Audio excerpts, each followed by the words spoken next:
Hi, I'm Coach Matty Klein. I'm here at the Grand Oaks Resort just outside the Villages, Florida. Please look us up on pickleballcouple.com and try and join us on our trip to Sandals in October of 2020, or our 5th cruise and 4th cruise, February and September of this coming year.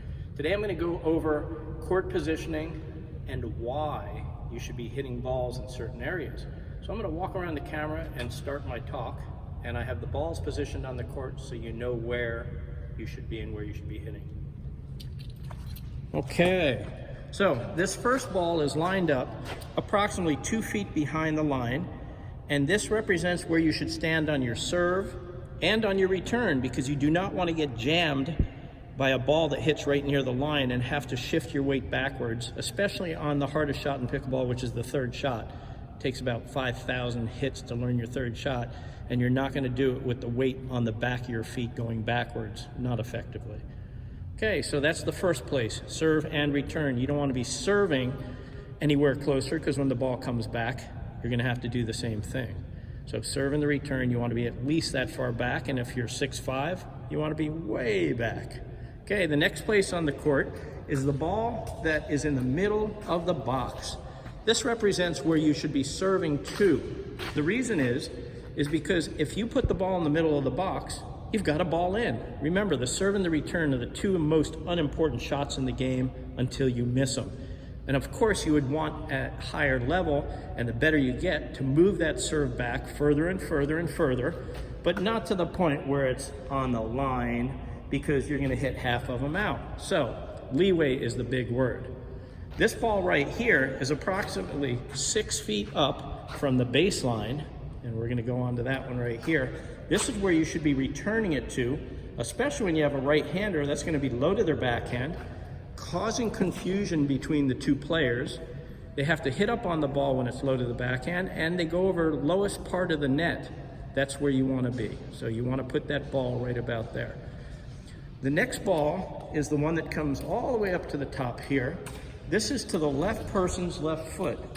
Since I'm a right-hander, you would want to put at least 80% of the balls 8 to 12 inches over from that line to the person that's on the right side of the court. So to you, it'll be the left person if you're on the other side. Left person's left foot causes a lot of problems, doesn't it? Okay, the next ball is 1 inch from the line, the no volley zone line.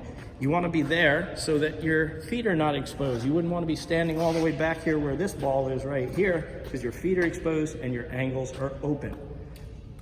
The next ball is where you want to be dropping your third shot, preferably right about there, or all the way back here to somebody's foot. And you can do it in all 3 spots. You can drop it to the backhand on the other side of the court. You can drop it to the middle on a right-hander. That's going to be a backhand shot for them. And I didn't set up a ball here, but you could drop it to this side, especially when people lean to the middle of the court. When they're leaning, you can drop it over here. But that's going to take thousands of shots.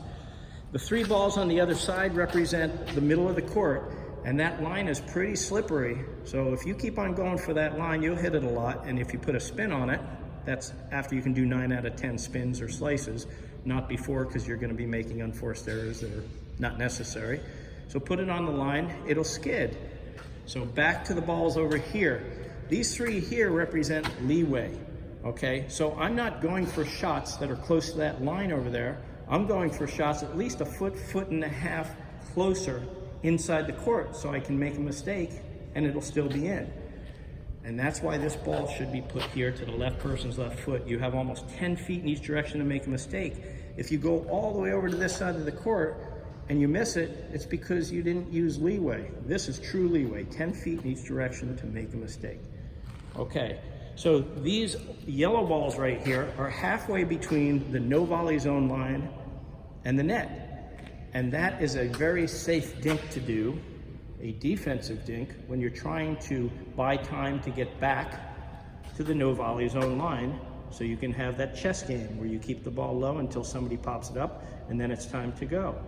So the serve and the return should be slow, especially the return. The return should be high, slow, and deep, landing here.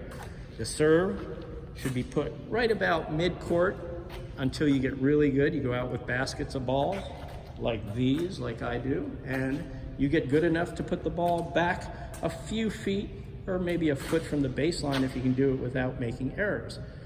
So if you have any questions, just write me and I'll be glad to answer them.